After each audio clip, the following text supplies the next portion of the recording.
Oh yeah. Launch day stream, baby. Reshoot-R coming right at ya.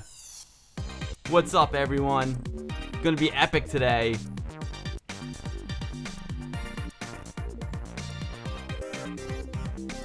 The hot tub is hot and ready.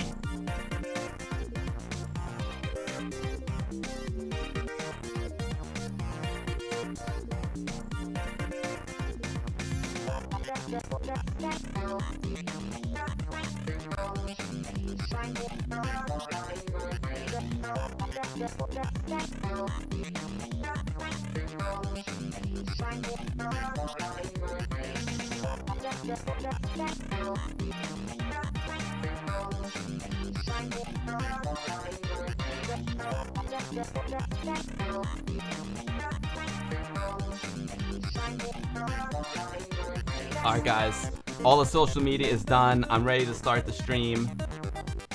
Getting up the Reshoot-R music. This one's gonna be epic.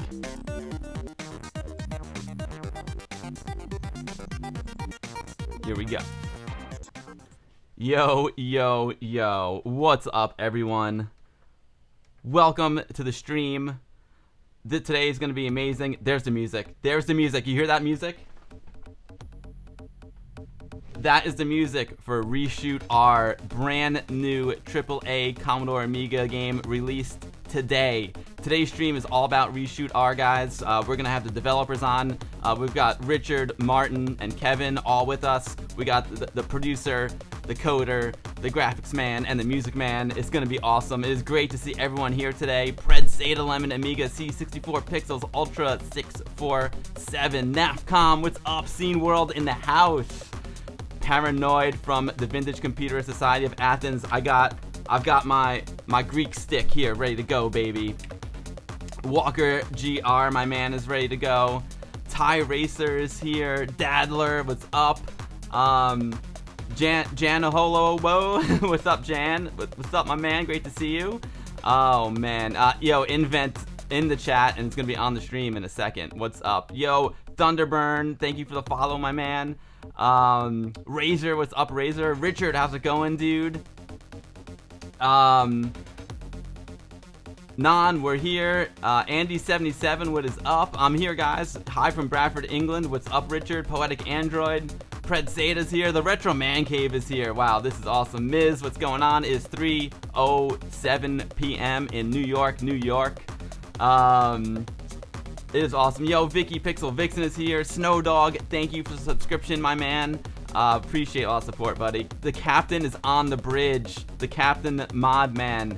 Jan, this is your first live stream with me. Welcome, dude. Welcome. Air Yuri in the chat in the hot tub. Cud Lady, what's up? Svinto777, my man. How's it going? Great to see everyone. Oh wow, this is just awesome. Mayhem Maybe is here. Happy belated birthday, my brother. Vincent GR. What's up, dude? Great to see you. Oh my god, this is crazy. Desktop Dynamite Malta, Fishbot with the good vibes. Arnuge is here. Wow, Razor XG. Thank you for the 100 bits, my man. That is too kind of you guys. Amiga Futures here. Wow, so many folks are here. Yo, Cud Lady 64738, thank you for the host. Wow, this is just awesome. Oh man, Brother Bill in the chat. Sorry if I missed anyone, but welcome everyone to the stream. As you all know, I usually start these streams off with some news, but we're gonna skip the news today, and we are just gonna get right into Reshoot-R. Reshoot-R is a brand new Amiga game that is released today. Unfortunately, I see maybe some bad things happening to my CPU over there. I hope the stream is okay. So guys, this is gonna be awesome. We've got the developers of Reshoot-R with us, the brand new Amiga game that just came out today. We've got Richard, we've got Martin, and we've got Kevin with us. And yeah, dude, this is awesome. So that's all thank you, Ty, for the cheer. Appreciate that very much, my man. So no news today, guys. We're just gonna get right into it. Today's Reshoot-R. I'm gonna play the game and we're gonna talk to the guys. So I think so guys, all my streams are like this is crazy. So like I just met these guys like like 30 seconds ago, and I've got them all queued up and ready to go. But I haven't really tested it yet, so we're gonna test it right now. Like, it's a live test to see if this works. I'm gonna unmute them and bring them on, and we're gonna talk Reshoot-R today, and we're gonna play Reshoot-R. And if you guys have any questions for me, please do @AmigaBill in the chat, and I'll try to see if I can answer it. if I see it, I will answer it. Okay. All right. Let me get the guys on. I'm actually, with the music you're listening to right now is music from the game playing off my 1200, and I'm going to mute that and bring on the guys. So stand by. All right, here we are. All right, let's see if this is gonna work out. I see the guys there. What is up, gentlemen? It's awesome. Hi, it's awesome to have you. Thank you guys so much for joining me on the stream today. This is super awesome.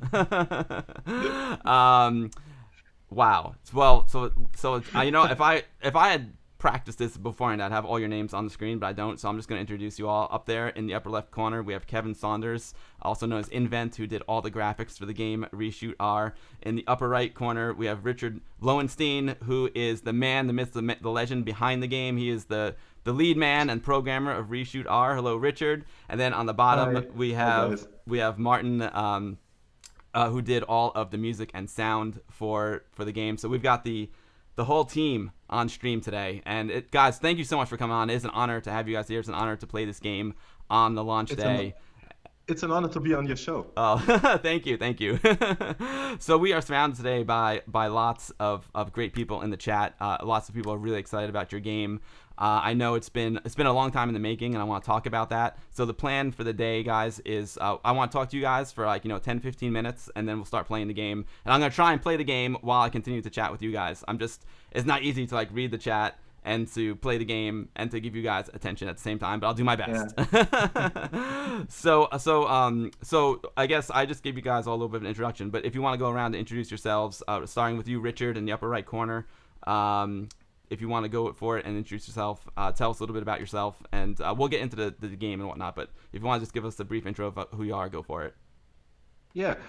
First of all, I'm from Germany, so please excuse if I sometimes lack the right words, or if I have to remember which words to use in the English language. But I try my best to be as clear as I can be. Yeah, my name is Richard Löwenstein.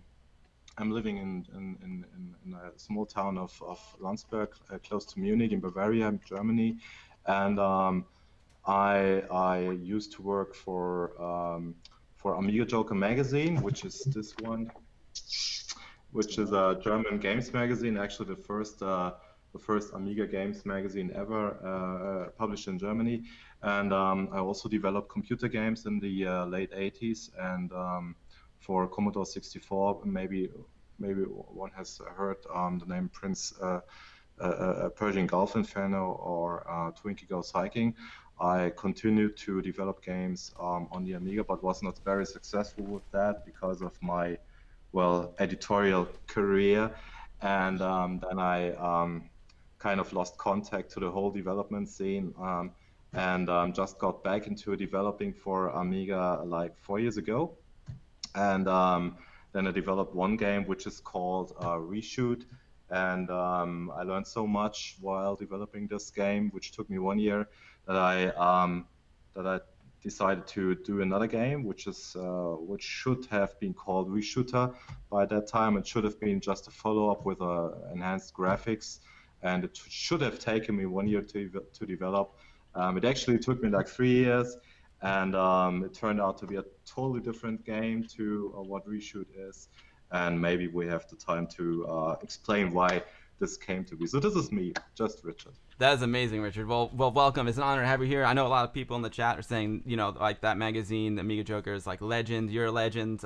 We didn't have that magazine here in the States, so it looks beautiful. I would love to learn more about it. But some of the games you've worked on, I am familiar with. So yes, it is so cool to have you here. I appreciate you coming on, and we're going to talk a lot more about the evolution from Reshoot to Reshoot-R. I want to know more about it myself. But let's move on to Martin and see what Martin's got to say for us. Martin, do you want to give us a little bit of history about yourself and your involvement in the game?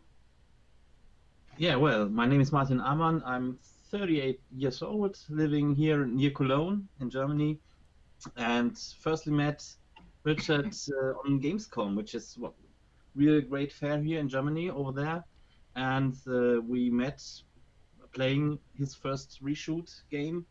And when we met, I had the honor to present the game to the audience there for 3 days. But after 3 days, I had the problem that I was literally pissed by the music, which was What? You yeah, never well, said that. it was not, it was a really nice idea. But at the end, I said to Richard, hey, if you ever consider to make a new one or a new version or whatever, Yeah. please let me try to do some music for you in the way I think the music has to be for such a game. And so Yeah. finally he said, okay, Martin, your try.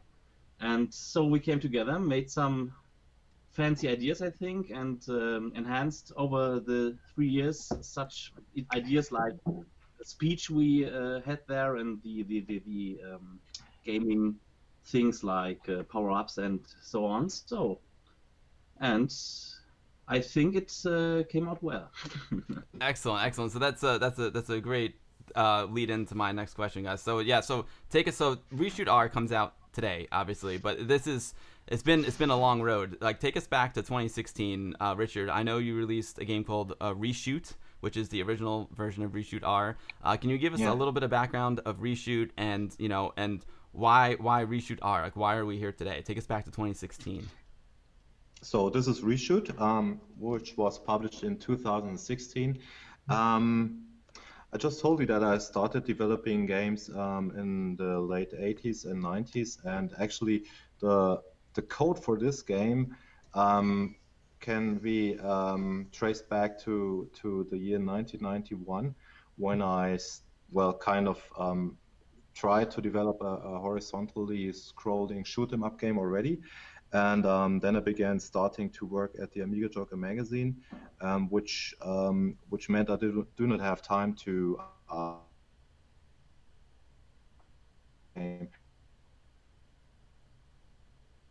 I think Richard's internet is breaking up a little bit. Yes, it is. Yes. Okay. Well, we'll let Richard continue his.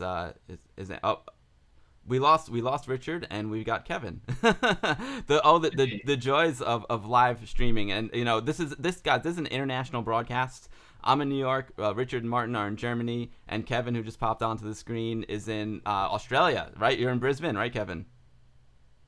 Yes, I think I cut Richard off the stream. My internet I lost, and I just reconnected to the stream, and so. Please feel free to join Richard back. Sorry for that. No, I'm sure Richard's going to join back when he gets his internet sorted. So Kevin, why don't you? Oh, he's back. There he is. Awesome. So actually, no worries. This is live. These things happen live, and they happen when they're international broadcasts, like literally around the world. Yeah. Should I just continue, or did you open another topic? I was gonna have Kevin introduce himself, but why don't you continue? Yeah, great. Okay, great. So Kevin, who's now in the upper left corner. Kevin, why don't you introduce yourself and tell us your role in the game? I'm the main. Thanks, Bill, and I'm the main graphics guy for Reshoot and Reshoot-R. And I was just looking yesterday, actually, when I first met Richard, and it was in 2015. I just had to send him a little snapshot of when I first discovered he was going to create a game on the Amiga, and I think he was promoting it at Gamescom. So I just couldn't resist trying to see if I could help out. Also, well, that leads into exactly what Richard was talking about. I was asking Richard about the original Reshoot and how it evolved into like Reshoot-R today. So Richard, let me get this straight for everyone watching. So you come out with Reshoot. You decided it needs better graphics, so you bring on Kevin Saunders, who's up there in the left corner. Martin did not like the music. He said, "I can help you with the music." You bring on Martin, and and that's getting us to Reshoot-R. So do you want to fill in a little bit of the gaps there? Tell us a little bit of that story. Yeah. Actually, I just when the connection broke up, I think I was trying to tell that I started developing the game already in 1991. Or even a bit earlier, and then the time of the Amiga was gone, at least for me. and I resurrected my Amiga like 4 years ago or something, and I basically just found the old code from 1991, and I tried to. Well, I thought about would it be possible to rethink what I did in 1991 and finish my work, which I started like 25 years ago, and that was basically the thought. The other thing which happened to be was that 4 years ago, or my daughter was born, and as all parents know, small babies, they tend to not sleep through, but they want to get get some food, and so it meant like I had to stand up and do something for my baby, and very often I just could not get back to sleep. So well, I just thought about what doing with this time I have now, and I could read a book or watch TV or something like that. But I decided to use the time and develop a game, and that's the coincidence which came together. So I had this old code, I had some time right in the middle of the night, and I put these two pieces together, and that's how I started to work on Reshoot. And I also said what I thought about what can I do to not only start the project but also finish it within a certain time frame. And I made a plan which basically forced me to end the project within 1 year, because that's kind of the limit which I can basically work without losing interest, and the limit which means I keep my motivation high. And that's basically how I started to work on Reshoot. And then I do not really remember, Kevin, how I think it was the English Amiga board where we actually met. You posted some statements regarding, I think, the Riga conversion, which was made by this Italian guy, and I think that's how we somehow came in contact. And then we just exchanged ideas about how Reshoot could look like, and I just wanted to know if you are able to draw something which I can actually use in an Amiga game, which means it has to have not too many colors. It has to have like sprites which are only 16 pixels wide, and you are not allowed to use true color, which every game designer uses nowadays, but which is just not possible on the Amiga. And you were the one who actually understood what I was talking about, just using 16 colors, just using 16 pixel wide sprites and stuff like that.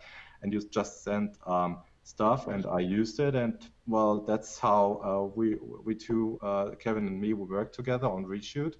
And in August 2016, it debuted on the Gamescom show, which was really, really a hard time for me, because I did not have I was not able to really test the game on a CD32 prior to getting it back from the production plant. So when I traveled to the Gamescom show, I got the CD-ROMs from the production plant, and right at the Gamescom show, it was the first time that I actually put a CD-ROM out of the box, put it into the CD32, and I just prayed that it would work.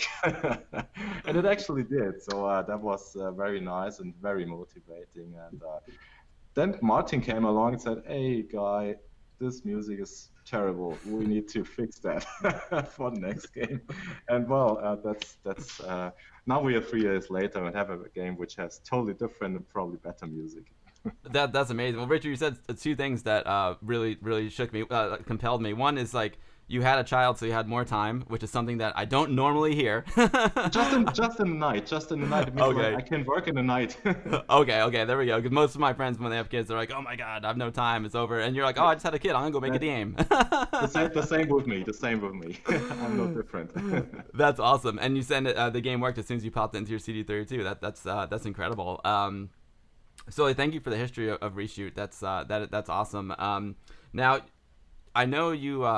So Kevin is working on another game as well called Iridium, which he's been on the stream before, and he's talking about making the graphics better for Reshoot-R. I know he's using Lightwave 3D for his new game. Kevin, are you using any? What are you using to make the graphics for Reshoot-R? What did you use? What programs? I generally use Lightwave for some of the 3D sprites, and I use Photoshop and Brilliance. It's sort of a bit of a combination, but it's for speed though. These days, you just need to use Photoshop and do a few little color conversion tricks. Excellent. And Richard, I heard you guys talking about 16 color sprites, but just to be clear, like Reshoot-R is an AGA game, right? It's an Amiga 1200 CD32 4000 game. Is that correct? Exactly, yeah. But still, there are technical limits. Even though EGA means like you could theoretically use a true color system, that would not just you would not be able to animate that. In order to have a game which really runs fast and plays smoothly, you still have very tight technical limits. And the sprites on an Amiga game, no matter which hardware, can only be 16 or 50 colors, actually 15 plus one transparent color at most.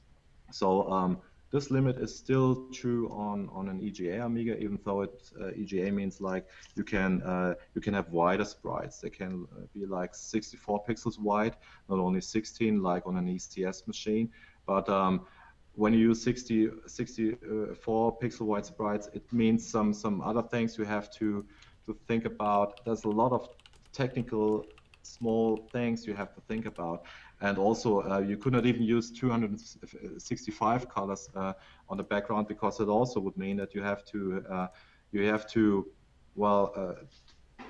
do a lot of compromises. For example, have smaller objects or less objects. And for a shoot 'em up, I thought about, well, I have to have as many objects as possible. They have to move smoothly and fast. And so the compromise was to use 16 colors only. But the people shouldn't notice that it's only 16 colors. It should look like a lot more. And there are a couple of tricks which enabled me to achieve a look which doesn't look like 16 colors only, but looks like actually there are some stages which have more like 400 colors on screen at once, and still keep the frame rate high and still draw a lot of objects on screen at 50 hertz frame rate.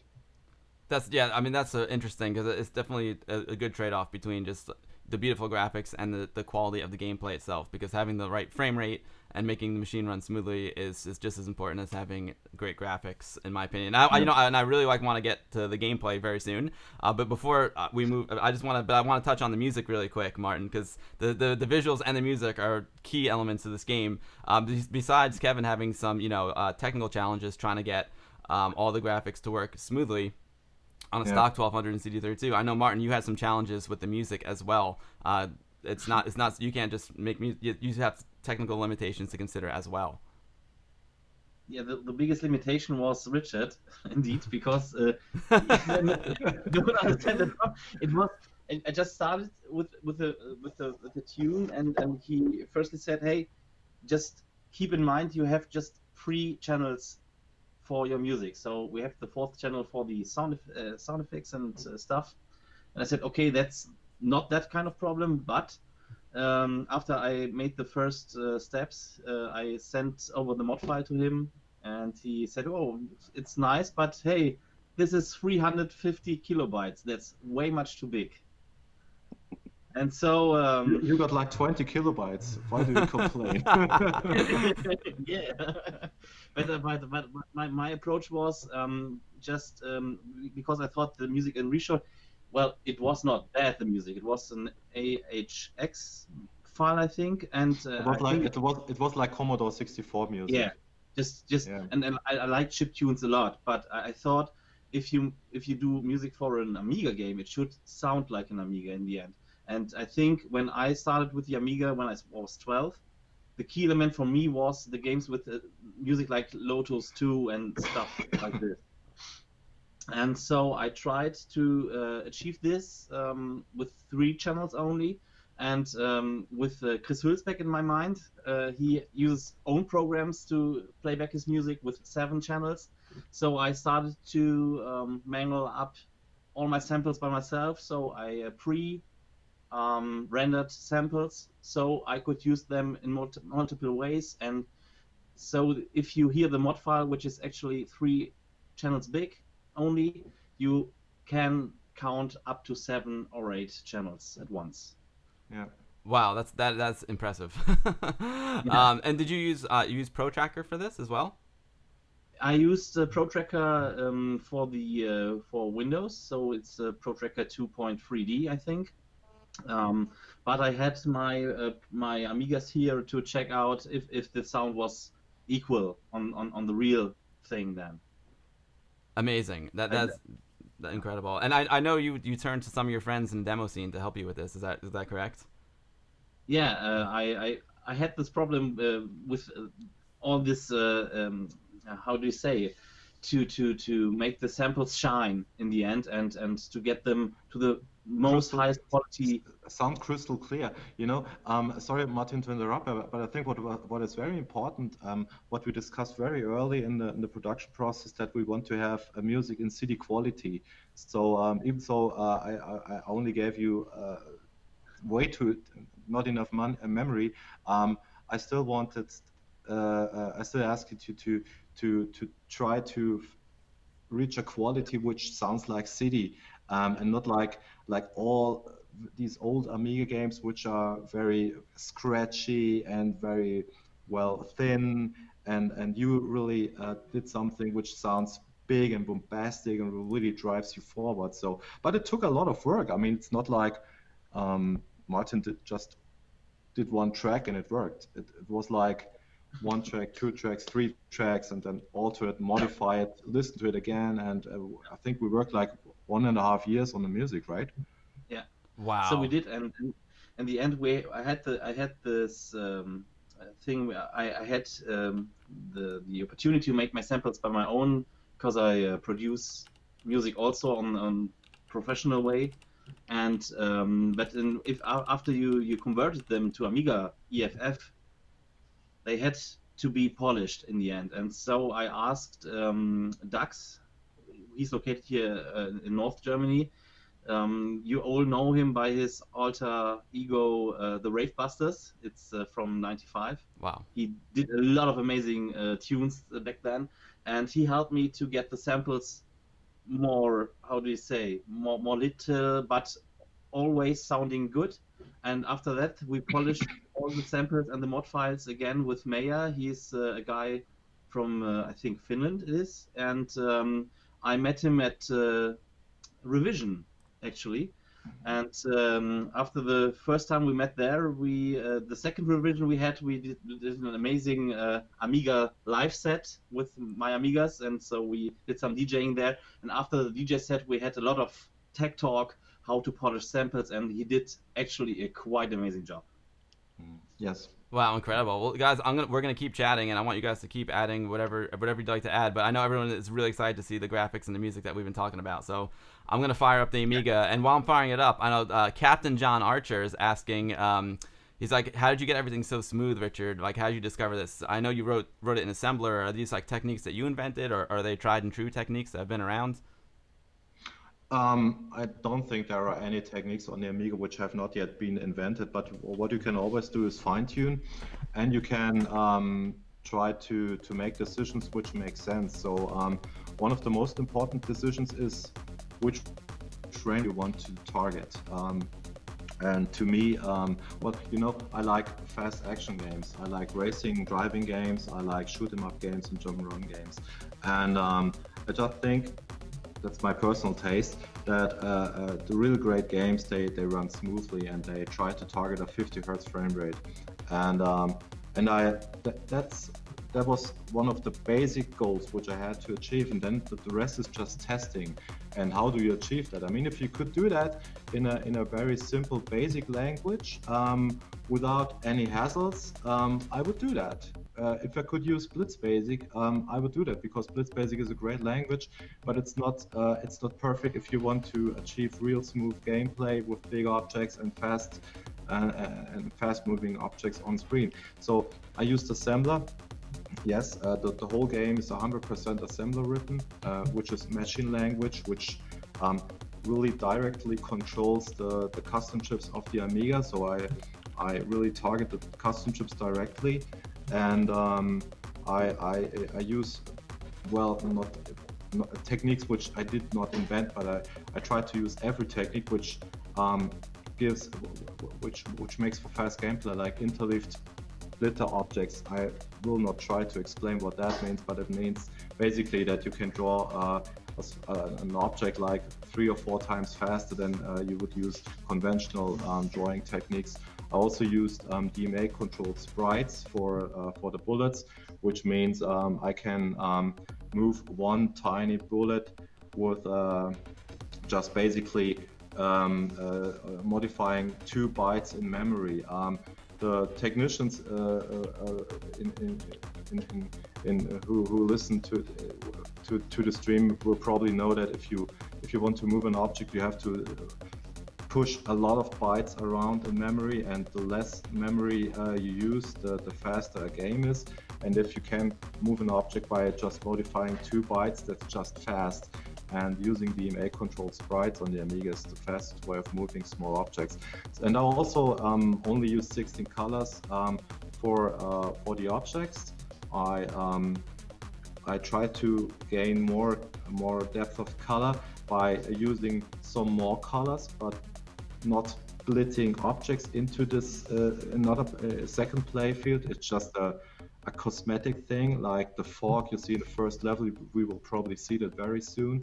And the rest is just trying. You just start developing, and then you see, you try some techniques, then you check if they are helpful to reach your target, and if they are not, you just throw these techniques away, and then you just try to use another technique. So to get to such a state, we have right now, it's not like I have just started to develop the game and I finished sometimes, but I developed a lot of code which I threw away because it just did not work.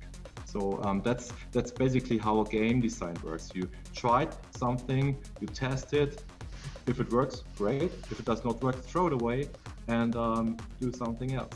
And that's how. That's why it takes so long, by the way, 3 years. Well, thank you for that very thoughtful answer, Richard. I appreciate that. I wish I was more educated with programming myself, so I could ask you more detailed question. But even a noob like me understands your answer very well. So thank you for being so clear with that. It makes sense. There's a lot of trial and error and optimization.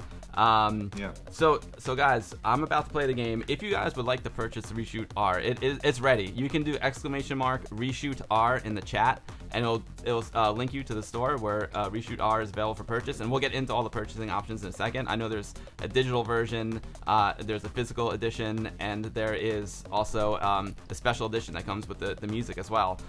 So I'm gonna start playing the game, guys, because I'm super psyched about it. But I'm gonna keep chatting with you guys as well. Speaking of the music and the soundtrack, how many songs are in the game and how many songs are on the soundtrack? Pardon? I said, speaking of the music, how many songs are on the soundtrack and how many songs are in the game?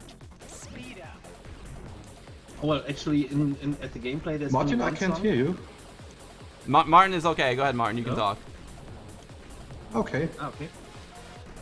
Well, actually, we have the title tune, we have an end-scroller tune, and we have a boss tune and the in-game tune. It's just 4 tracks, but the main track can actually loop for infinity, and you won't be dissatisfied hearing it for 2 hours, 3 hours, 4 hours.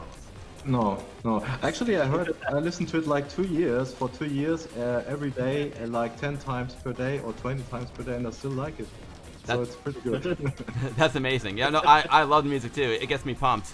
I get so fired up. I'm so excited about this game because I love shoot 'em ups. You know, I really appreciate people who can spend and invest a lot of time in a game and who want to like really experience a very long game or like an RPG game. But with my lifestyle, the way I am these days, I just want to throw on a game really quick and blow stuff up. And this game is perfect. We're here on level 1 right now. I see there's a bit of a story happening right now as well. What's the story about in this game?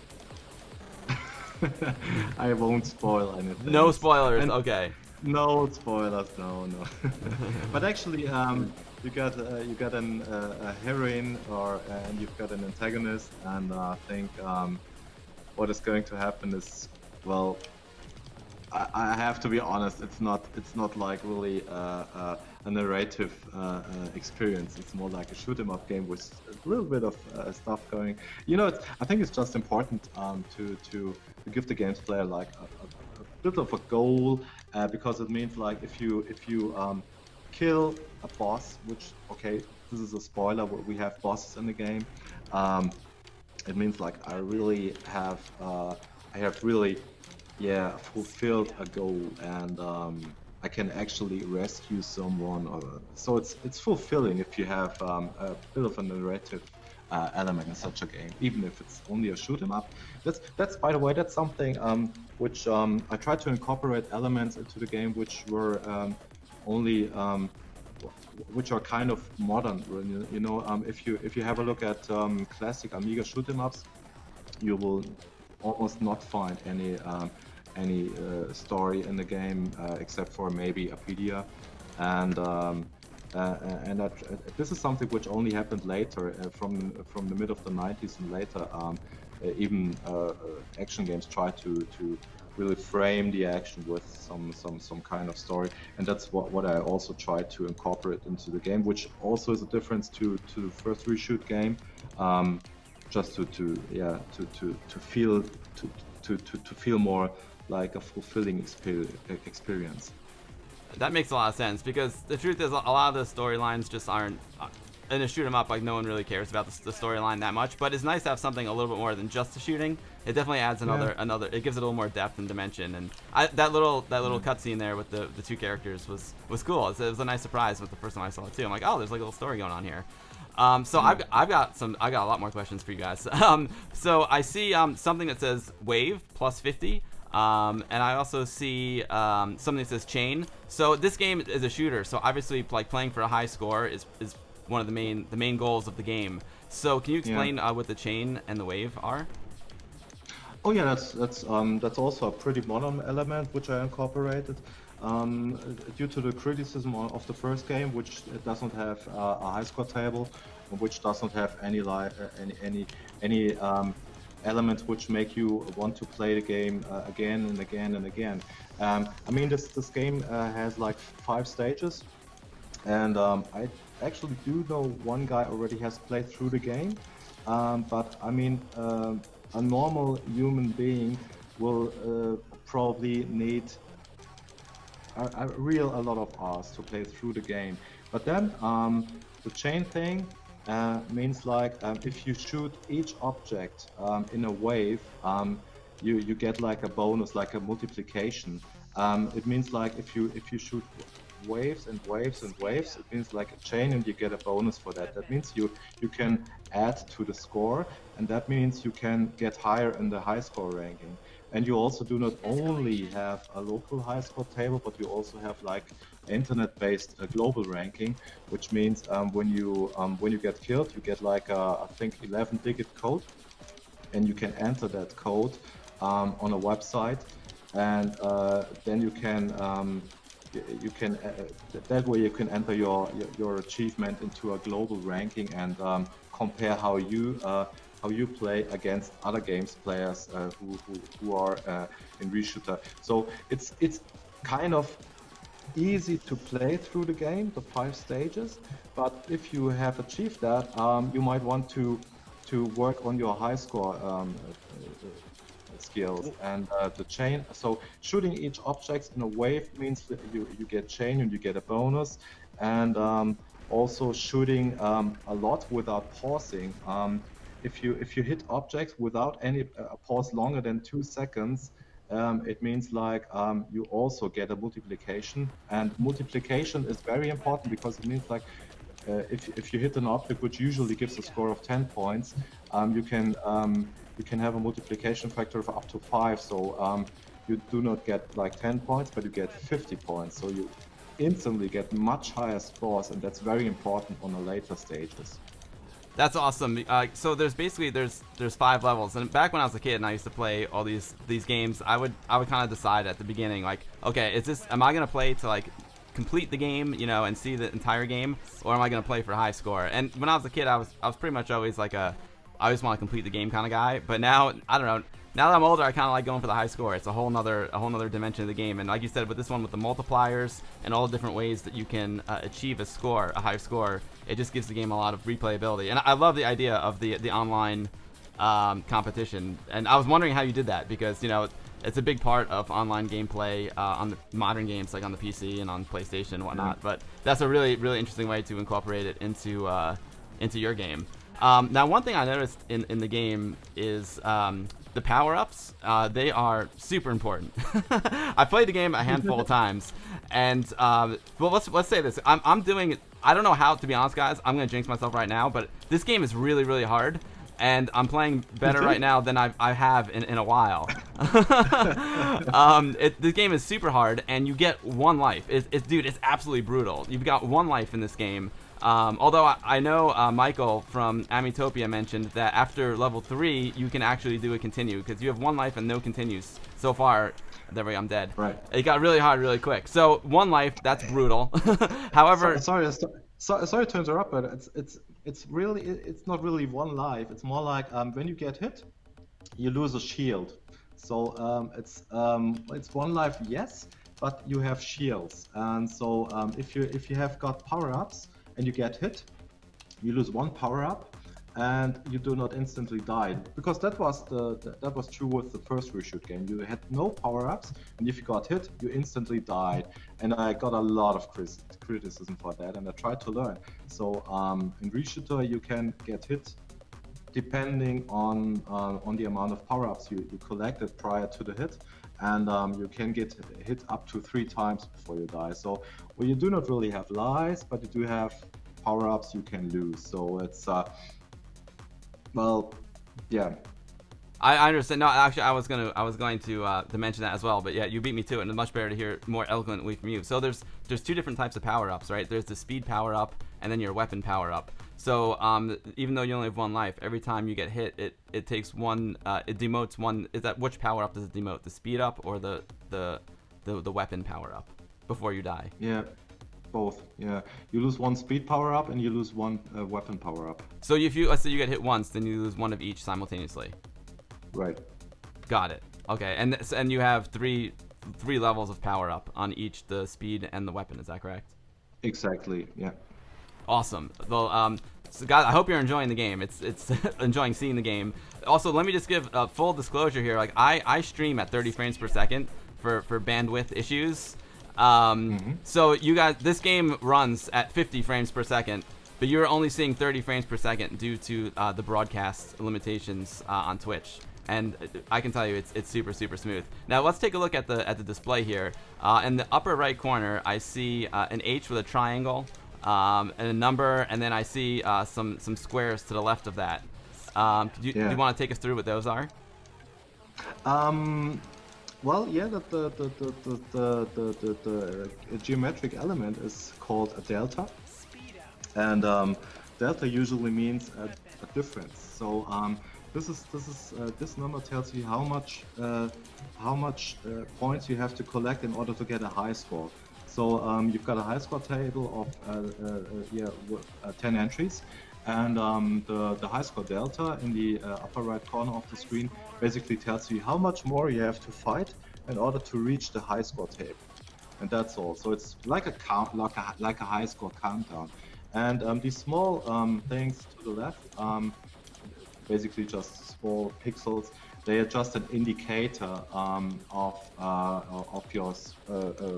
your ship status, like how fast does it move and which weapon power-ups have you already collected. I mean, you can feel it, you can feel the speed, and you can also see the weapon status, but this is just an add-on to just give you another hint if in a chaotic moment you want to just check for a second which status your ship is in. So that's basically what you see on the upper right corner of the screen. Like right now, I see a blue mark that looks like the numeral 2, and then on the bottom it looks like a number 4. Yeah. So the top is my speed, and the bottom is my weapon. Is that what that is? Probably, yeah. Excellent. Yeah, Amiga DJ. I'm not sure what the wobble is. It could be. There's a lot of variables with the wobble. It could be the scaler. It could be 30 frames. But there's no wobble in the real game. Like I played it on my CRT yesterday, and the game just looked amazing on my 1084S. It looks so good. I hope the mix is. I hope the mix is great, everyone. I don't want to, I don't want the music to be. We'll do something where we don't talk and you guys can just hear the music. But I don't want to make it too loud so you guys can hear Richard and the team clearly. Brother Bill's got a great question. Can this be played on new school, like next generation Amigas, like Amiga 1 X5000? Well, good question. Well, this is basically a game for classic Amigas. It's been developed for EGA Amigas. As far as I'm aware, there are emulators working on next generation Amigas, but I would say out of the box, it will probably not work. Got you. But I'm not sure. Yeah, I mean, I tried to run the game on a Power PC enabled Amiga last October, and it was just a total mess. and the guy who developed the turbo board, he said, okay, please leave the demo to me, and I tried to fix the board so that Reshoot-R runs on it, because it's just like a hardcore test for his turbo board. So, but I think right now you have to have a classic EGA Amiga or comparable emulator.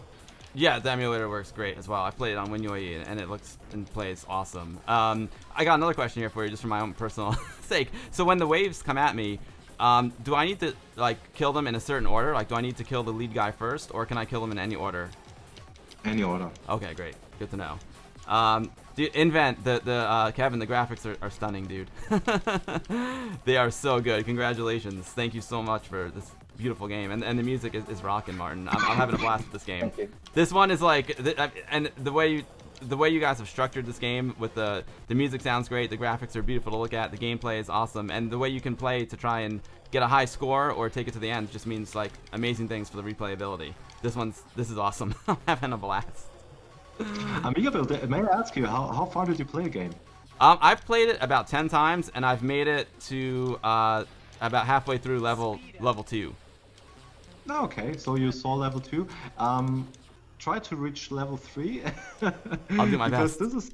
This is probably, well, this is my favorite stage, and probably level 4 too. Stage 3 and 4, they have so beautiful colors, and I think you really should try to reach these, because they are. And stage 5 has a very wonderful effect, which you've probably never seen on the Amiga before. So it's worth playing for stage 5 too. Let's just pretend that I don't get to stage 5 today.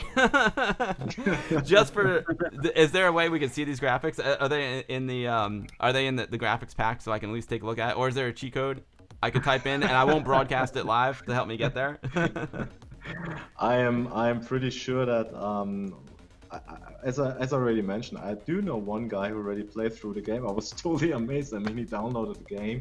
Probably 1 week ago, he play tested the game for me on a CD32, and two days later, he sent me a picture of the last stage. I just could not believe he was so fast.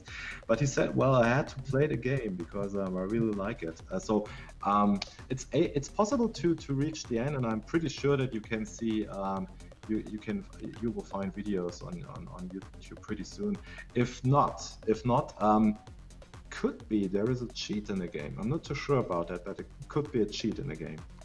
You're not sure though. So guys in the chat, I hope you're having a great time. If you want me to ask the guys a question, if you mention me, if you do at Amiga Bill in the chat, it'll be a little bit easier for me to see it. But Captain John and Ultra647 both have good questions. They both asked like how long did it take for you to code the game from like the first time you started coding Reshoot-R until the end. And then once I got you here, I'll ask another question. Ty Racer's asking, did the Patreon support help you enough? was it enough to get the game done? And Um, so I'll let you answer those two, and then we'll get back. There's more questions. I'll ask more. Okay, so the first question was how long did it take me to develop the game? Well, as I said, the whole code is based on the experience I already gathered in the 90s. So it's a learning curve, and I learned a lot in the first year of Reshoot. So and also I developed the whole game in my spare time. I mean, I do have a job, I do have a family, and Amiga, as you mentioned, if you have a daughter. And if you have a family, you usually don't have time to develop a game, at least not at daytime. And that's the same with me. That's, so I only had like 2 or 3 hours at night, like 3 or 4 times per week. So I would say that it actually took me 3 years to develop the game within the time frame I just mentioned. If I worked on the game full time, it would probably have taken me like 1 year, probably 1.5, something like that. Wow. So it's really it's really a hard job to get such a game right. I mean, I could have developed it quicker, but then it would probably look a little bit jerky, or probably the colors would not fit. I mean, like Kevin, he did a lot of color testing. He sent me sheets of tiles. Tiles are small elements which make up the whole graphics, and he sent sheets of different color schemes, you know, just to compare them and to decide which color schemes do we actually use in the game. And he did a lot of color schemes, and we actually used only 5 of them. And you have to test all these things, you know, you have to implement them all, just to see, okay, if I implement like 12 different color schemes, which of them do really look good, which look best, which look different, you know, you don't want level 1 to look like level 2. So, and all this takes a lot of time, a lot of testing, and so yeah, 1.5 years probably full-time development. It's probably a pretty good approximation how long it takes to develop such a game. As for the question Patreon, well, that's very important for me. Why? I started using Patreon to try and see if there's to generate a kind of income in order to probably make a living from developing such a game. Well, this did not happen, not even close. I mean, the income is something like 100 euros per month or something. No, even less. So it's more like a motivation, you know. You see these numbers on Patreon, and you see these guys really supporting what you do, and each time you do a posting on the Patreon website for your Patreon supporters, you get some feedback, and it's just fulfilling to get and to see that there are people there who do not actually only talk about you actively, and actively means like help with graphics, help with sound, or donating a little bit of money so that you can probably take out your wife. I mean, my family is they really. I mean, I have to this thing because you know, imagine I stand up a lot of nights to work on this game, and a lot of wives probably would not allow me to do that. I mean, but she does, and I somehow have to give something back to her. So the money from Patreon allowed me to take her out. Also, the money from Patreon, if added together, is helping me to finance the production of the CD-ROM. The CD-ROM production is quite expensive, you know, and if there was no Patreon, I would have to invest my own money. But Patreon allowed me to use money which I got from customers, which I got from people who actually believe in what we are doing here with Reshoot-R, and it allowed us to finance the production of the CD-ROMs. So that helped too. I think Richard. I know Richard's got a wonky internet connection, but thank you for answering that, Richard. I'm sure he'll be back with us in a second. Richard, I don't know if you can hear me, but we lost you on the chat. So yeah, I mean, there you go. Yeah. So Richard, you must have a very understanding wife. I am very lucky. I also have a very understanding wife because I travel a lot for work. So like when I come home, obviously, I need to give her attention and spend time with her.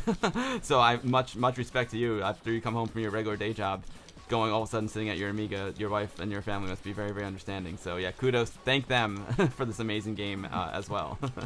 I know there's more questions in the chat. Here's a question for me. Is there a pause so I can see who asked the questions in the chat without dying? Is there any pause in the game? Oh yes. How do I pause?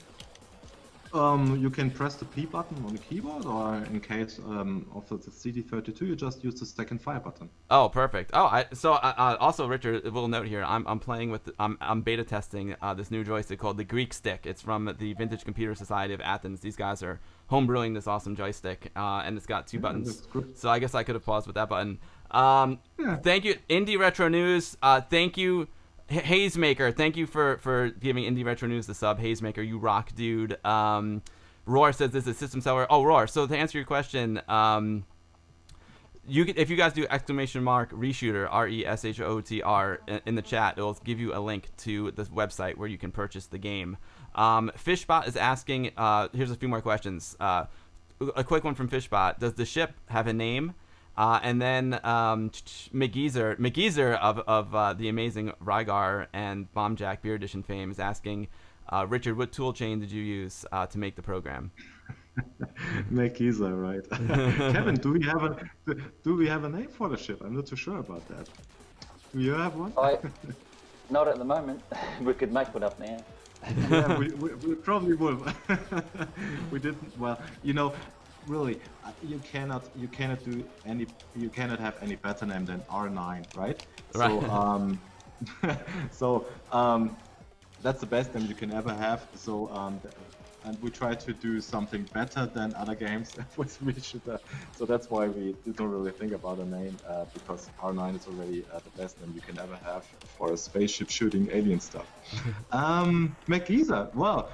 Oh, kind of honored that you watched the stream now. He's for the people who probably have not heard his name. He's the one behind the recent Riga conversion for EGA Amiga, which is I really don't know why you ask me on my toolchain, because you are so fast and you are so productive and you are so organized on your Riga conversion that I actually should ask you how you're doing the conversion, and you should not ask me. But yeah, anyway, it's to put a long story short, I'm coding the game actually on a MacBook and on my iMac using Xcode, and this is basically an enhanced text editor, which allows me to save the source code very fast and different versions of the source code. I'm also using Git for source control, version control, and I then export the source code into the FSUA Amiga emulator to test it, and I use the tiled editor to map the graphics, to map the landscape, and also to map the formations, and I use a lot of tools for doing small things. Like I'm using one tool which enables me to use keyboard shortcuts, which control Xcode and the emulator, and combine these two programs. Which for example, I can by the press of just one button, I can save the current version of the source code and switch to the emulator, import the source code, compile the source code, and run the game. And it takes me like 1 second.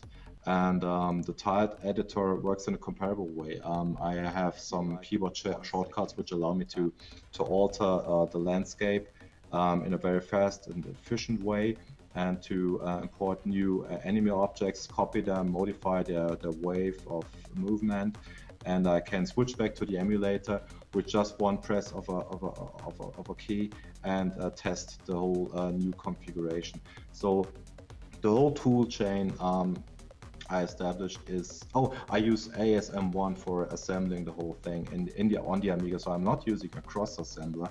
I'm using the classic ASM1 in the Amiga. That's just a decision. So the whole tool chain is based on the thought that I need to be fast and efficient, and I cannot lose any time on compiling stuff. And I also have to have a tool chain which allows me to do quickly modify the landscape and also the placement of objects, because good game design to me means an object has to appear on the right pixel at the right millisecond. It really is a thing of very small details, and if you want a game which really feels good, you have to alter the amount, the placement of objects and the amount of objects very, very, very, very often. And in the 90s and 80s, you did this by using data tables and compiling them, but that takes a lot of time. You have to reassemble, recompile very often, and it takes a lot of time. And very, very often Amiga games really felt like the placement of enemy waves is not perfect. It's just one wave after the other, all looking the same, like you see in the Menace game, for example. Also, you see in the Xenon game, which are nice looking games, but the enemy formations are, well, I find them rather boring, to be honest. And in order to not, to have a modern feel and very many variations of enemy objects, the whole tool chain is based on quick and efficient. Yeah, that's it. Richard, thank you. I really appreciate your detailed and thoughtful answers. Thank you so much. You're providing lots of great information for all the viewers, as well as making my job a lot easier. But thank you. It's really amazing to hear. I'm going to pause the game for a second, and I'm just going to catch up with some business on my end. I want to say thanks to Fudonet for the subscription. Thank you so much. Jeff D with the donation. Thank you, Jeff D. I appreciate that very, very much. Guys, if you want the link to where to buy Reshoot-R, maybe now's a good time to take a look at that. Do ! RESHOOTR in the chat, and it'll give you a link to amigashop.org. Also, the Nightbot is posting it every 20 minutes in the chat. Thank you, Hazemaker. I'm trying to look for more questions. There's a lot of questions. DVD Man's asking how many discs will be used for the Classic Edition, which will be coming soon. 2, maybe 3. The game actually takes up 2 discs, but it needs a hard drive to work or a big RAM disk to work. So you cannot play from floppy disk. Well, actually you could play, but I decided not to enable that feature because loading from disk is very, very slow. And it really modifies the whole experience a lot if the loading is slow. So you have to have a hard drive or a big RAM disk. So the whole game takes up 2 disks, but I have not yet decided if we have a third disk to have stuff like some additional artwork which you could use to modify your workbench or stuff like that, which is featured on the CD-ROM. I'd like to have it on the disk version too. Yeah, 2 or 3 discs. So there's a floppy disk version too, and I thought it was just a CD version. I do want to take a look at that stuff. Flat Tornot, thank you for the follow, appreciate that. Captain Howdy with the follow. Let's see what else I missed. I'm sorry. Girafferal, thank you for the follow. Girafferal, thank you everyone for following today. This is awesome. Everyone's saying it's a beautiful game. It is a beautiful game. It's incredible, guys. Congratulations. Thank you. Let's see. Oh yes, Roar, one of the best members of the community, saying he's crossing his fingers for a lot of orders for you guys, and hopes you guys will continue to develop games for our beloved Amiga. Are you guys going to continue to develop, or you maybe take a little break? I know Captain John the same question. He wants to know what you guys plans are for the future. Although the future, we can start talking about the future later on. Right now, I want to keep playing. Amiga Guru, thanks for stopping by. It's a pleasure. Thank you, Amiga Guru. Okay, sorry guys, go ahead. Yeah, Kevin, I think you're already working on another game, right? Oh, a few games. There's a few that people don't know about at the moment. Hmm. So you guys yeah, you guys will be continuing to make stuff in the future. Surely, yeah. Yeah. I actually mentioned in a recent interview that the engine it's fully developed, and it would perfectly fit a jump run game. So that's what I would love to do, a jump run game like Gianna Sisters or something. A modern version of the Gianna Sister with 256 colors, some beautiful effects, and looking just modern, but on the Amiga. Well, that would be possible with the Reshoot-R engine, and I would love to do that. And I'm currently in negotiations with different guys. And I hope that Kevin is on board. I already talked to Kevin regarding doing the pixels, and I already talked to Martin regarding, well, something else we plan. And so there's a couple of options, but I have to work on something like that because developing on a retro hardware is so fulfilling. I have to continue. There's no way around it. Awesome. There's something really fulfilling about making it for Amiga, and it's so funny because now there's a lot of games I buy on Steam that are new games, but they're made on a PC and they have a retro feel, like they were actually made on an Amiga or a classic platform. But if you can make a game of that quality on the actual retro platform, to me that's the holy grail. And you guys have done it right here. So guys, I'm here on the online shop. I'm gonna post the link into the chat. But boom, right here, boom. And as you can see, there are 3 products here at Amiga Shop. We've got the Reshoot-R download version, we got the Reshoot-R Signature Edition, and we've got the Reshoot-R Pure Edition. So download version is digital download only. From what I understand, the Pure Edition is the physical release, and then the Signature Edition also comes with the soundtrack. Is that correct, Richard and team? That's true, yeah. Also, the Signature Edition has a bigger printed manual because it incorporates like 8 pages of making of, so a little bit of insight how the game came to be, and it also has like a personal greeting from myself because it's called Signature because there's a signature of myself included in the game and a short message, so it's a personal thing, and it took me like 2 days to sign all these all these things. Yeah, it's awesome. So guys, I just posted a link to the chat. Definitely show these guys some love. They've created a AAA release for our beloved Amiga, and it's just awesome. Let me see if I can get a bigger shot. Okay, it's a little bit small there, but yeah, I can see it comes in a really nice physical package. It's got some beautiful artwork as well as the actual discs. So 2 CD discs. It looks like it comes on 2 CDs. Or no, that one is 1 CD plus the audio CD, right? Yeah, exactly. Awesome. So Reshoot-R works on Amiga 1200, Amiga 4000, or Amiga CD32, or your favorite emulator. So you can buy the physical edition even if you don't have an Amiga and still play it on the emulator. I have one question that people were asking in my Discord as well. If you buy one of the physical copies, whether it's the Signature Edition or the regular edition, the Pure Edition, do you also get the digital edition with it? And if so, yes. Does it come in the box or can you download it right away? You can download it. Yeah, it makes sense because if I thought about that together with Andreas Mager, who's taking care of the distribution, and I'm also buying a lot of music. And when I buy music, I sometimes buy it on a how's it called? Old LPs, old vinyls, And but I love it if they also incorporate MP3 for which you can use in the car. And so the same is true for the game now. You buy the physical copy and then you get a link, and you can download the game also for using in an emulator. Perfect.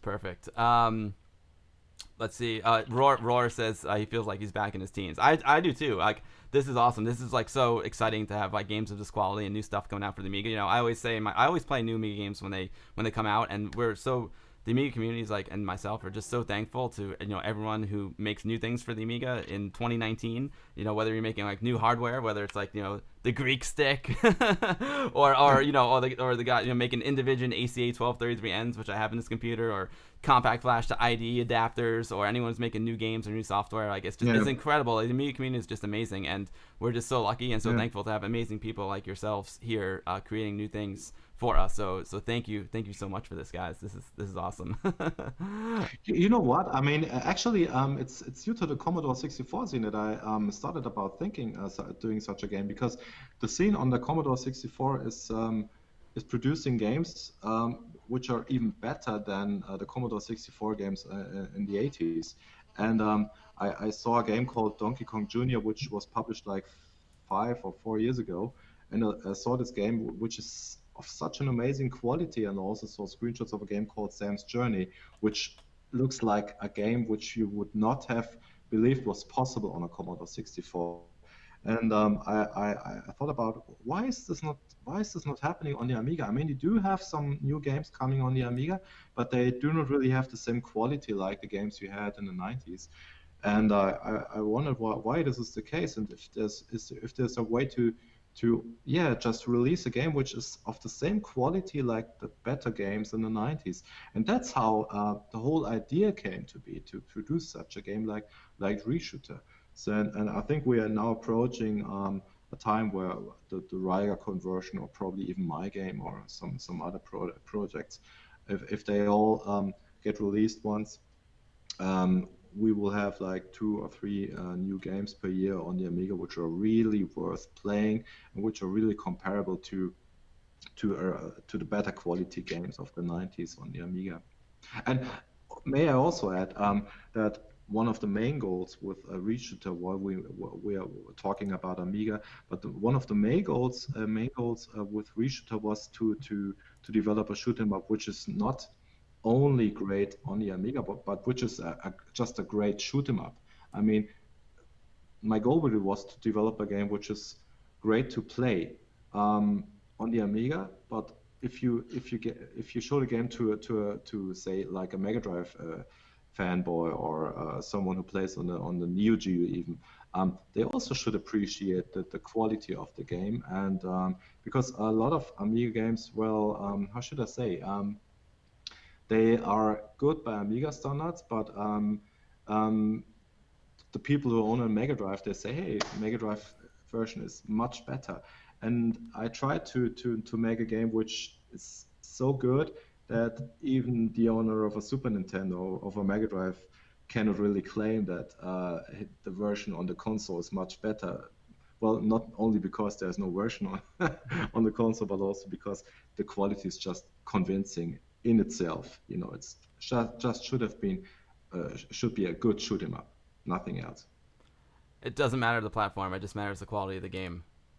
Really, yeah. And you know, one thing I heard about, I'm not an Amiga programmer, I'm just a fan. But one thing I've heard is that the custom chips, you know, even though they're extremely powerful, it makes it more difficult to develop games for the Amiga because you need to deal with the custom chips. So right. I'm sure that's part of it, the reason as well. Also, Commodore 64, you know, that best-selling computer of all time, so it's got a huge fan base. Richard, I've got a lot more questions here. So I want to say thank you. Let's see, let me just catch up on this. The Amiga Guru, thank you for the follow so much. Thank you for the follow. C64 Pixels, thank you for the follow. Normally, guys who are just following, normally I'm a little bit more active with the chat, but I'm trying to split my time between our amazing guests, the gameplay, and you guys, so I apologize if I'm a little bit behind. Let's see. Anyone else follow? Let's see, or donate. If I missed you, I apologize, and feel free to bother me in the chat about it if I missed a question. There's some questions from Roar and Amiga DJ about. They just want to get clarification about the digital version. So, like, if they were to buy a physical copy, how can they download the, let's say they buy the physical copy right now. It is available now, guys. Reshoot-R is available today. Or Reshoot-R. I'm not sure I'll have to ask Richard what the correct pronunciation is there. But if they were to buy it today, which some of them have, can you download, if they were to buy the physical copy today, can they download the digital copy right now? Yes, I think so. I think Andreas Magal, who takes care of the distribution, I mentioned him already. I think he switched the shop system today. So it could be that some who order very, very early today a physical copy not get a download link.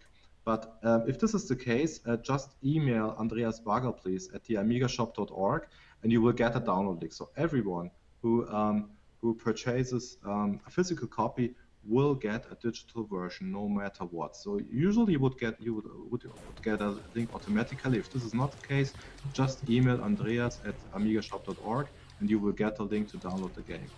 Got you. So the plan is, as soon as you buy the physical copy, you can unlock the digital copy. If there's a little snafu with that, the Amiga Shop guys will fix it up for you. Yeah, I know today actually is not the plan.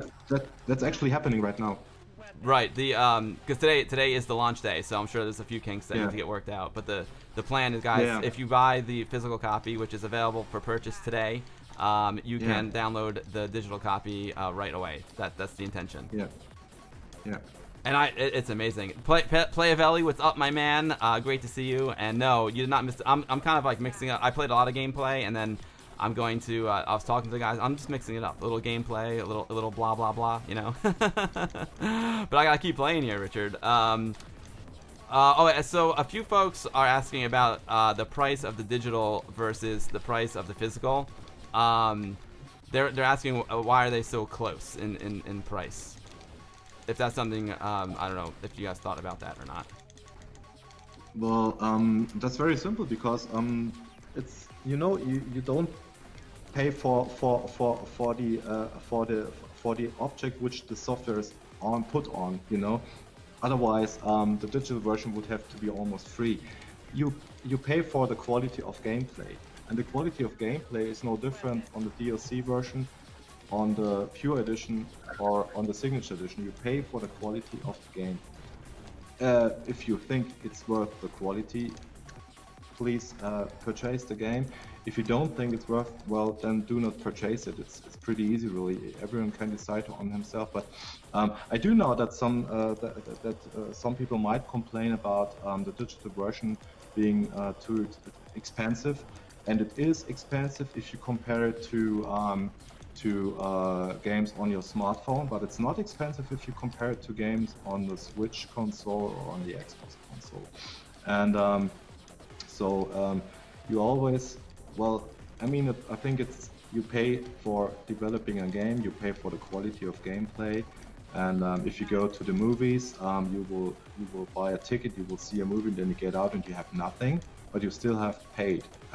And that's kind of the same thing here, but you still get software which can replay, and I try to incorporate elements which make you replay, which make the replayability very high, and that's what you actually pay the money for. So it's not an experience of 5 minutes and then okay, next game, but it's an experience which should keep you occupied for a few days or even for a few weeks if you're really into the genre. So that's how I explain, because to be honest, the production of the CD-ROM, while pretty expensive, if you produce a lot of CD-ROMs, one CD-ROM is not too expensive. One CD-ROM is about €2, which is kind of €2.50 in US dollars, and the manual is also not too expensive. So the whole package in itself is not too expensive to produce. It's like €4 or €5 or something like that.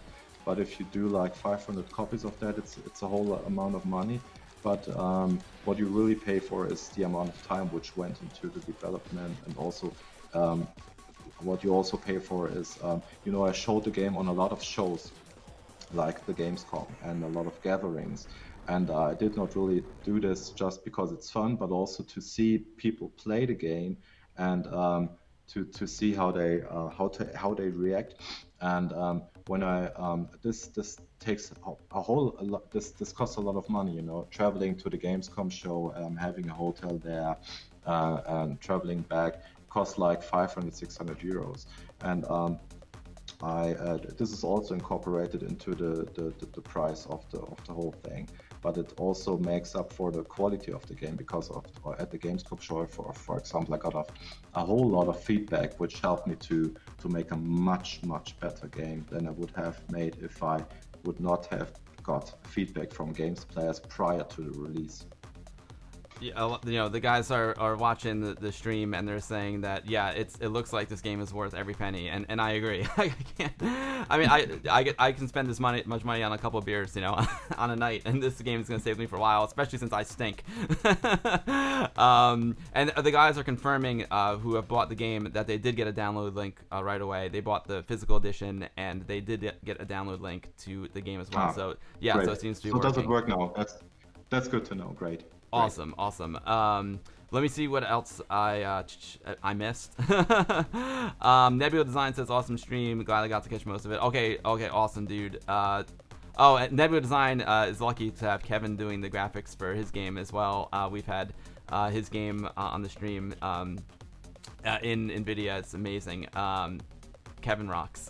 Kevin, I got a question for you. I have to catch up on the chat too. But Kevin, I'm noticing the graphics. They remind me a lot of a demo from Ghost Town called Human Traffic. I'm wondering if you were inspired by that demo at all.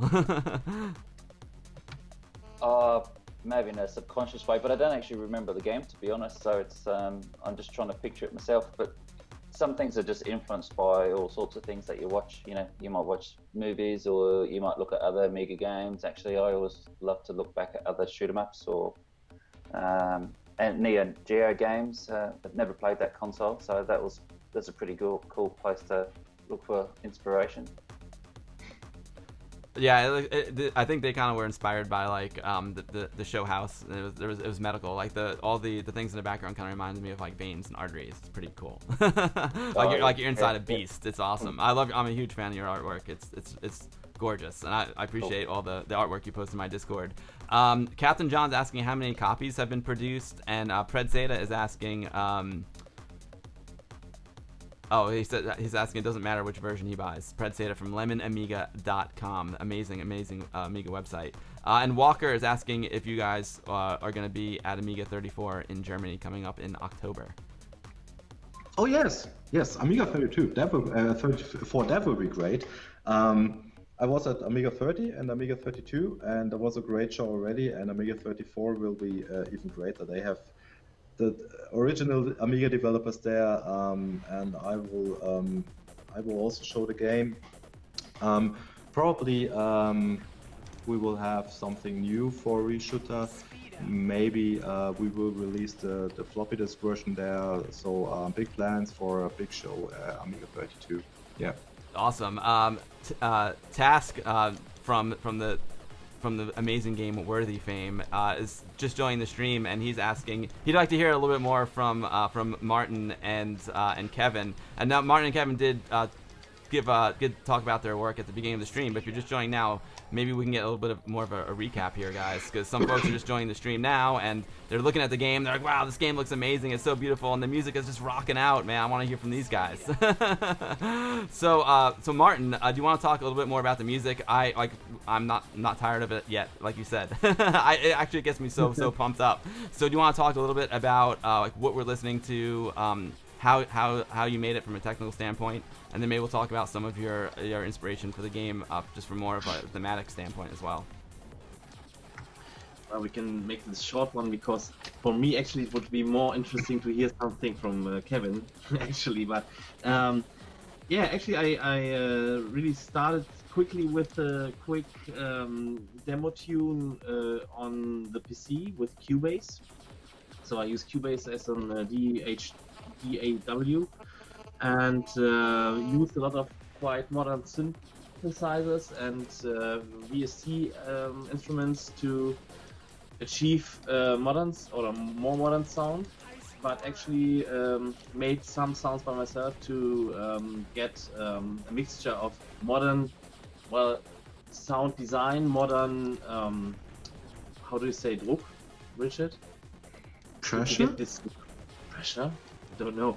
to get all this volume in the sounds and elements, The but mix. also to the mix and to Like more Too small. Yeah, and to mix it up with a lot of Amiga styled sounds. So like the lead sound, I think in the chat someone mentioned it's a little bit like the Lotus 2 soundtrack, and actually Drive is the word you search for. drive. Yeah, more drive, you know. Or flow. Okay. Probably flow? Flow, yeah. Actually, this one, yeah. And so I made the whole track in Cubase, and after that I tried to reduce it a little bit to little chunks which I could use and repeat, so I could have the music a little bit more repetitive, but also could use the samples in multiple ways. This is a little bit tricky because if you alter the sample in Pro Tracker, for example, you get timing problems, etc. So I had to do a lot of thinking in the first step and then make music in the second step. Actually. And after that, I did a lot of sample stuff in Pro Tracker and did all this mod file magic. And like someone in the chat asked, the tracks have from 10 to 32 patterns in the end. So we try to achieve the songs to keep evolving the whole time, although they are really repetitive in the end. Yeah. You don't really notice, like you say. Great question. Like, who did the vocals? Did you record these vocals or these originally recorded vocals?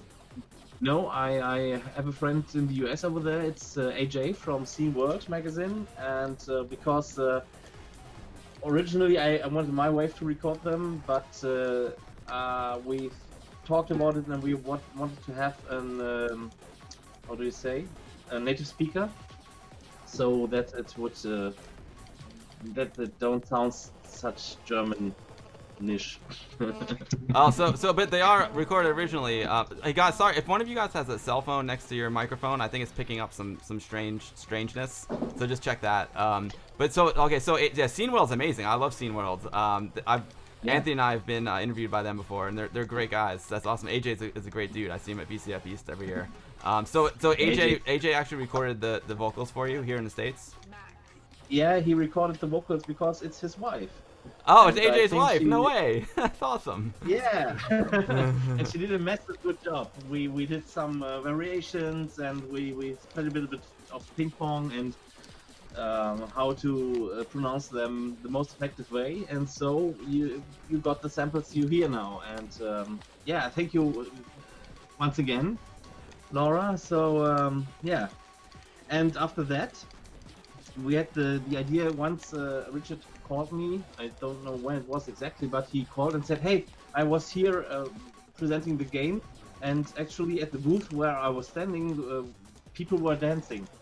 They were dancing to the in-game tune of my game." And then the idea was born to make the soundtrack CD in the end. So I asked some friends of mine, actually located here around me, with some projects we do in our spare time.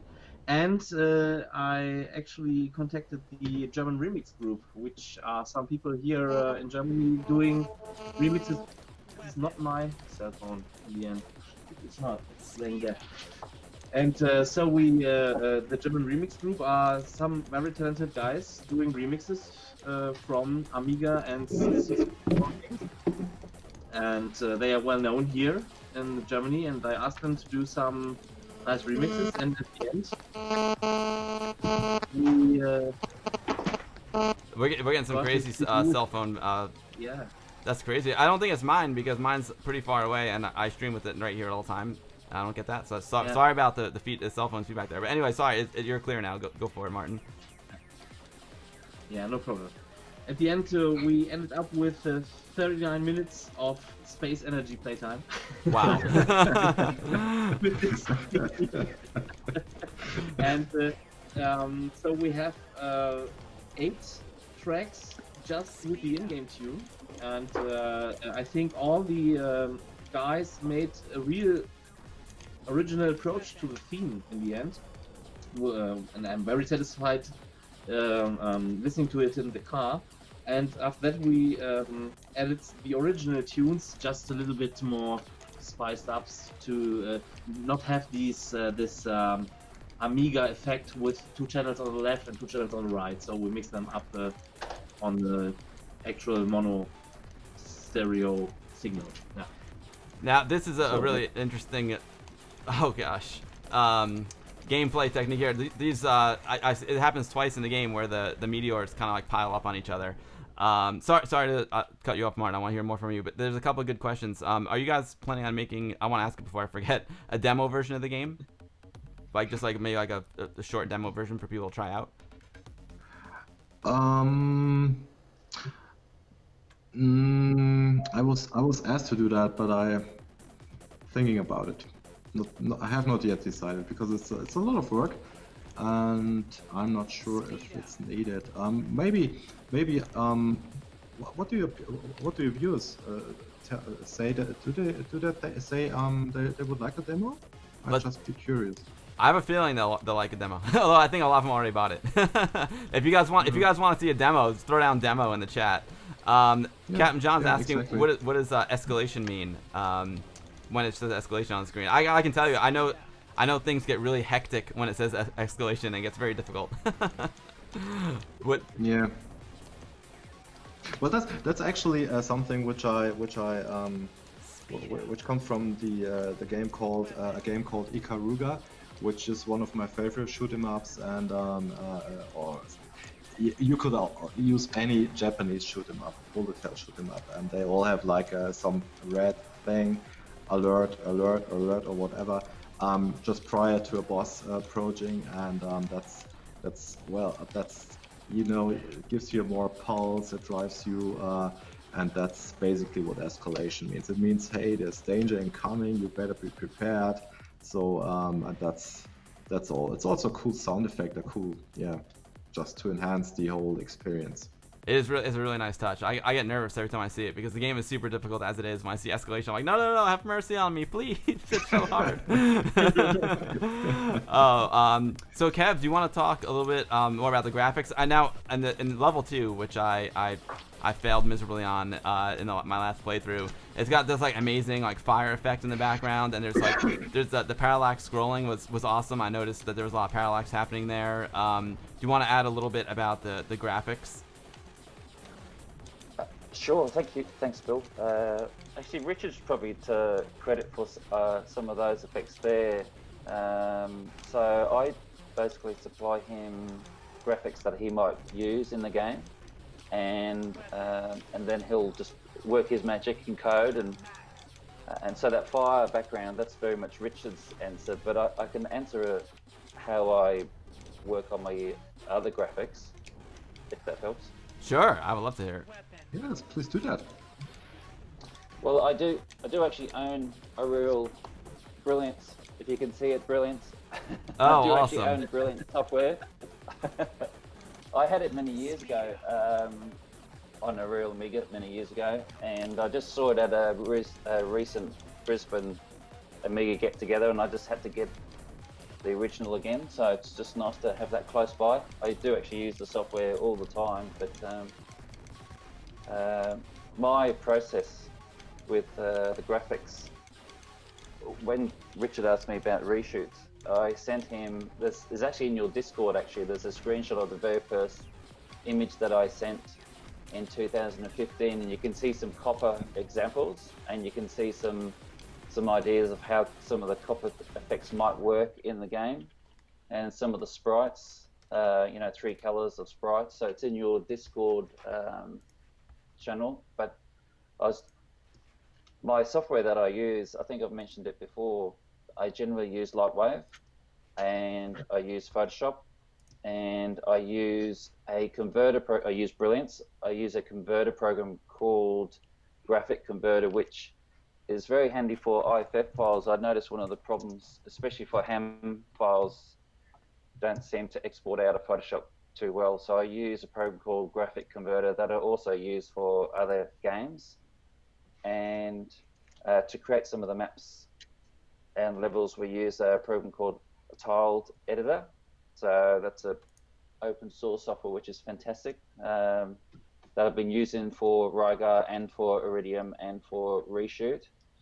So I'll probably also post some examples of how I put together some of the graphics so that you see the raw versions, and then you see the rendered versions, and then you see the converted palette versions that are, you know, reduced from 24-bit down to say 6 or 8 or 16 colors. So I'll try and post those over the next few days. This is awesome. I've got it up on the screen right now. I went full screen with it. Thanks so much for sending that over, Kevin. So what are we looking at here? Sorry, go ahead, Richard. May I just add something? Kevin, do you have a Patreon site? I think people can have a look at your work on your Patreon site. And I think there's some stuff from the first Reshoot game there too, right? Yeah, I started a Patreon site probably about 6 months ago. I've been thinking about it, trying to set it up for about 2 years, and I decided I might as well just start one. And it's just one way where I can just show extra detail. So, Yeah. For example, I did that color cycling cube that Bill showed recently, and I've got the Lightwave files that people can open up and try out, and I've got the IFF files. Generally, though, what I try and do is just have it for patrons for the first few days, and then I open it all up for everybody to have, because I figured that's probably the best way to do it, is that to thank the people who are the patrons. They get a bit of a few days exclusive of some files to play with, and yeah, that's just a kind of a background thing that I have going there. But I do have a blog as well that I can post online. Yeah, I've got your Patreon up on the screen right now. I'm gonna throw it into the chat as well. Let's see. Let me just. I'm gonna switch over to the chat real quick. Boom. Kevin's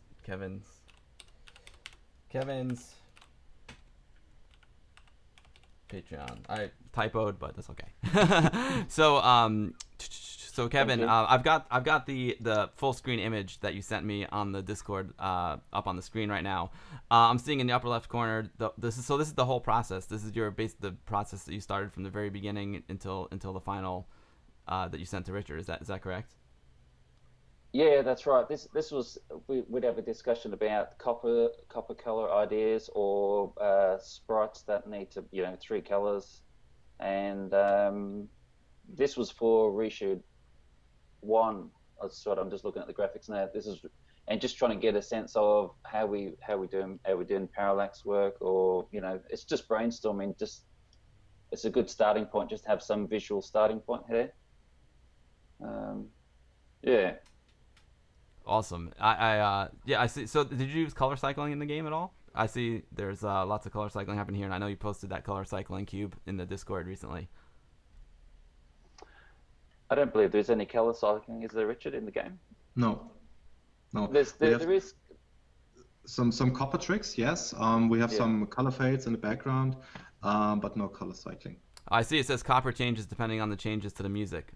But not at the expense of frame rate. I'm looking at that right here. That's pretty incredible. So the music and the graphics are in sync with each other, which leads me to a great question from Walker. Are the enemies dynamic, or is it are they the same when you play the same stage? Both. One of my thoughts about game design is that a good game has to be kind of predictable, but not too predictable. So I do know a few shoot 'em ups who are based on random placed objects, which I find it terrible to play, because it just does not feel you can really really work on your skills. Whereas with Reshoot-R, I wanted a game which if you play it again and again and again, you can actually get better, because you get to know the enemy waves, and you do learn how to take care of each wave separately. So the waves are placed in the landscape, and they keep appearing at the same time each and every time you play. But what differs is I have some objects which follow you for example, auto-targeting rockets, and also some objects which appear on screen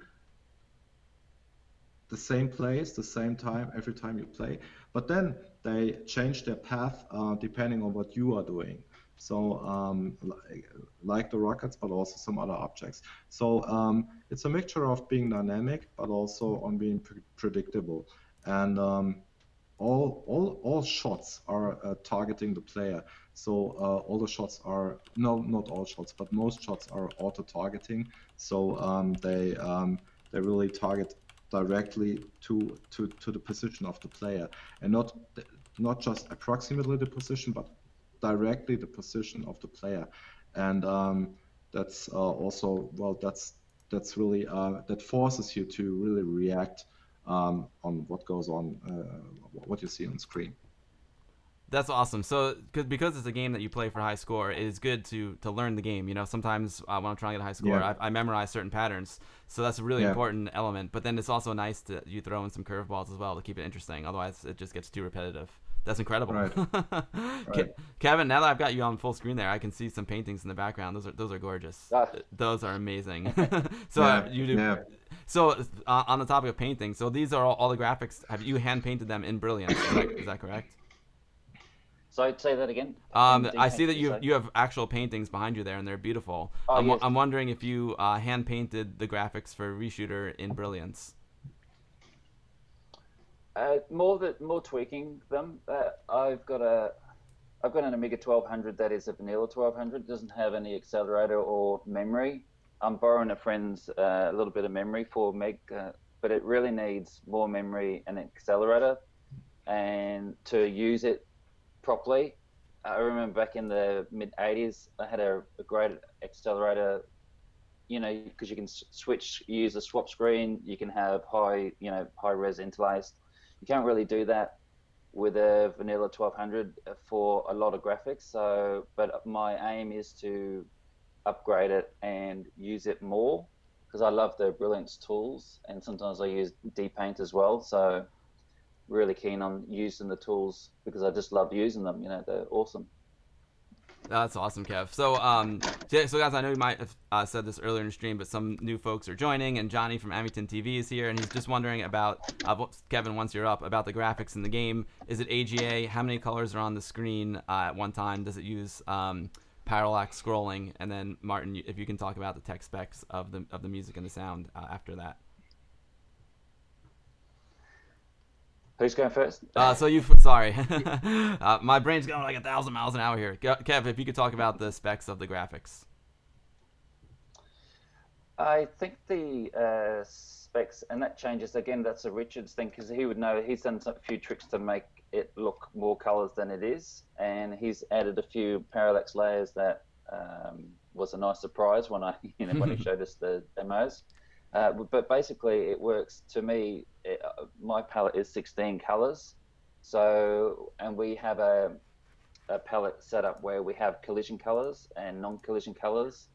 So generally, when you play the game, any of the oranges or reds you won't collide with, but any of the greys or the blues, other colors, you will collide with. So there's a certain setup for the palette collision there, and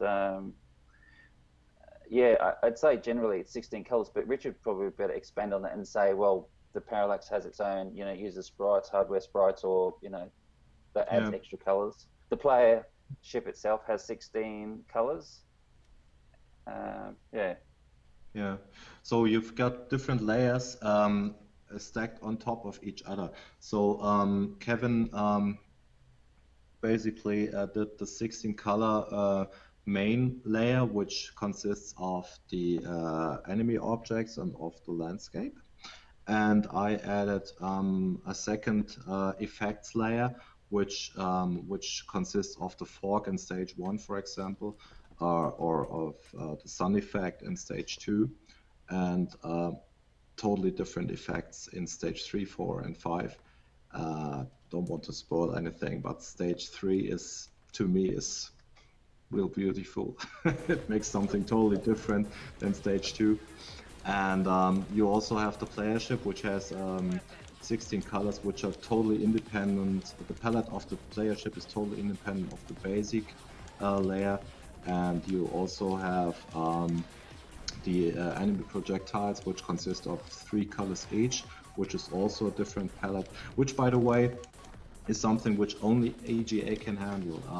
The ECS machines, they have 32 colors at most, or 64 with well, whatever, 32 colors, and but this palette is shared with the sprites, so you have you cannot use them freely or paint the landscape with 32 colors and then have some sprites on top of the landscape with totally different colors. That's just not possible on ECS, whereas on an EGA machine it is. So we have like 16 colors for the main plane, we have 16 colors for the player sprite, we have another color layer for enemy projectiles, we have a copper layer in the background, like color fades, and as I already mentioned, I think the most colorful stage, which is probably stage 3 and 4, they have like something like 400 colors. I took a few screenshots, and there are some web-based tools which count the colors on screen, and they according to these tools, there are around 400 colors on stage 3. So that's the most colorful stage. Oh, not to forget the introduction screen, the loading screen, which is a Hold and Modify 8 screen, painted by Kev, and this is some true color something. I don't know how many thousands of colors can be seen on that screen, and you can also see there's another. There will be a time in the game where you can again see some Hold and Modify stuff, which consists of an explosion of colors. I'll reboot the game now so everyone can see the Hold and Modify screen, because I just kind of jumped into it before I wanted to get into the game, and I had it all loaded up so we could play the music in the background. As I'm rebooting it, I can see, if you look in the lower right corner, you can also play the game without the music and just the sound effects, or completely mute. Is that right, guys? Yeah. But I don't know why you'd want to turn off the music. So just continuing on Johnny's question, what are the specs for the audio? Well, he asked if the mod files are 11 or 22 kilohertz, and we are talking about 22 kilohertz. Actually, quality, and to talk about the size of the mod files, we have little tiny things like the boss fight tune, which is actually made by Dux with 18 kilobytes, which is very small, I think.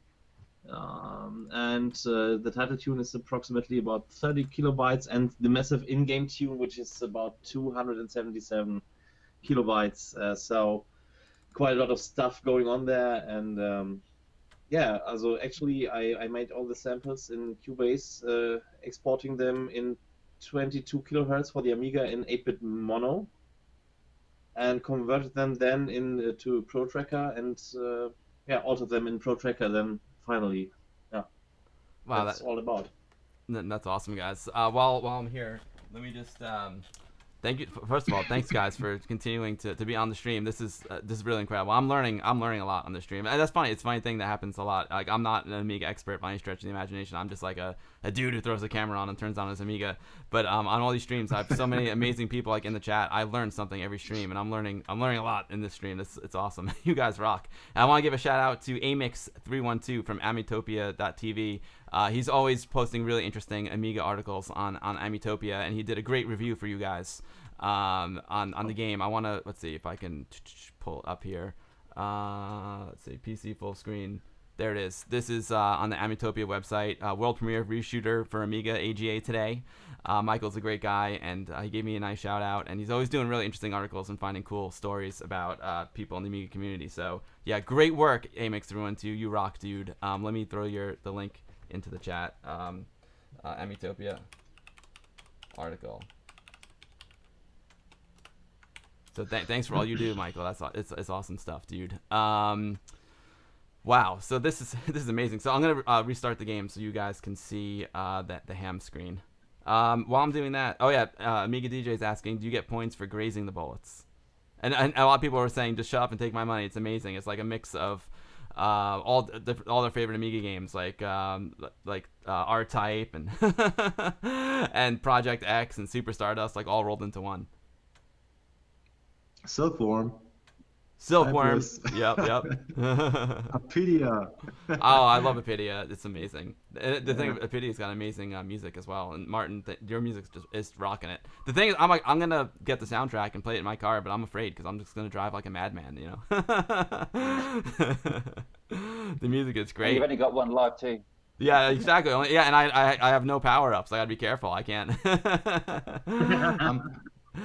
May I add two names to the guys whom I want to have mentioned? Of course. We are, you got this is guys. This is your forum, man. You guys can say anything you want. Because I really want to thank you, Oliver Lindau, for he had a look at the game at the Gamescom show 2017, and he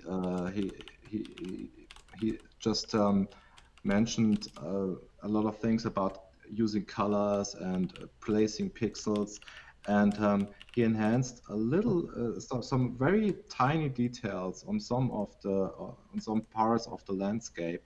And I think what Oliver Lindau and also Andreas Escher from Factor 5, he too saw the game, and he too offered his help in doing a little bit of modifying stuff to add a little bit of extra details. And so these two guys, Andreas Escher and Oliver Lindau, they just put in some magic pixels here and there, and that adds.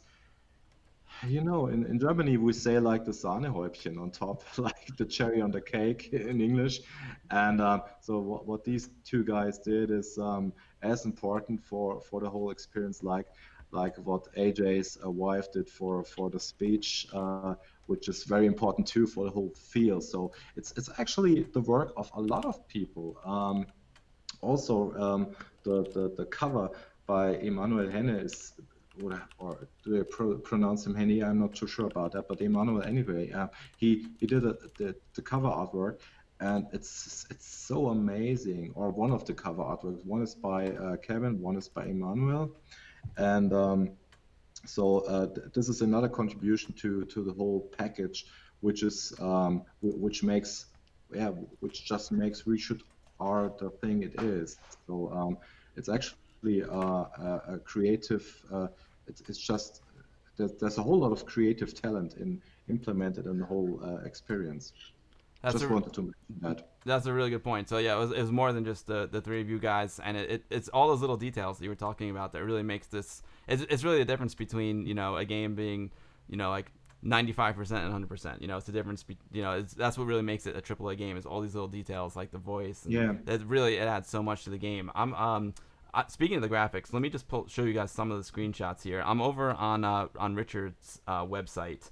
I'm gonna go full screen on Richard, and we're looking at some of the amazing graphics here, and more of the artwork that you haven't seen yet because I stink. I'm seeing the first one up here. I don't know if you guys can see it, but it's kind of just like clouds and all sorts of stuff going on. It's got an amazing heavenly kind of feel. I see purple in the clouds and like a nice vanilla sky and like these yellow platforms. That looks amazing. Let me just scroll through some of this artwork. It's gorgeous. I love this 3D render here with it looks like my 1200 and my 1084S, except yours does not have a broken door and mine does. That's a good example of the work of community. That's from Paul Kitching. He's a UK guy, and I saw some of his work on English Amiga board, and I just sent him a message if he would like to do something with Reshoot-R. I don't know what. I just ask people, and then from communicating, sometimes something happens. And in this case, Paul Kitching delivered this beautiful render of an Amiga 1200 with a monitor showing Reshoot-R, and this is something which, well, you cannot actually use it in the game. but maybe it makes up for a nice poster once, or maybe you can find it in the signature edition of the game. Or certainly you can find it in the signature edition of the game because we used it there. And this is the whole communication process with the community was so important for having a package like we have it now. Yeah, Paul's an amazing dude. He pops into these streams every now and then, and he's become a good friend of mine as well. And he did all the graphics for like Viva Amiga. My buddy Zach Weddington. He's done like so many 3D models and renders for the Amiga community. He's a legend, and he's a super talented guy. His work is incredible. So I'm looking at, is this one with what level is the Vanilla Sky? I'm calling it the Vanilla Sky one with the yellow platforms. Which level number is that? I don't know. I know you guys are a little bit on delay on the stream, so I'm looking at the first picture. That's 3. That's stage 3, right? All right, I'm gonna have to get to that. And then how about this one has like an underwater kind of feel? Which stage is this? Yeah, that's stage 4. Oh, Paul Kitching is here. That's awesome. I told you he stops by every now and then. Paul, your work's beautiful. I had a hunch that was you, and I see. You know what it is? I'm in the way. My ugly mug is in the way. I see your watermark down there now. I didn't see it on the first attempt. Mr. Paul Kitching, the 3D ace, the Amiga 3D ace. May I just talk about stage 3, because this is a good example of community work too. Oliver Linder, whom I mentioned earlier, he drew the clouds, and so Kevin drew the whole landscape, and Oliver drew the clouds, and I tried to somehow mix them in a way that it looks natural. And I thought about, would it make sense to have, like, if you fly in a plane, what do you see? You do not see flat clouds, but it feels like more like fog or something. And I tried to incorporate Oliver's clouds in a way that they look a little bit like fog. So the whole stage should look foggy. So what you see now is a screenshot, but if it moves, it's really nice, because the clouds move in a different speed to the landscape, and the clouds also alter the colors of the landscape. So that makes up, like, I don't know how many hundreds of colors, but a lot of colors in the end. So the work of Oliver and the work of Kevin combined with my tiny skills makes up for the whole experience of stage 3.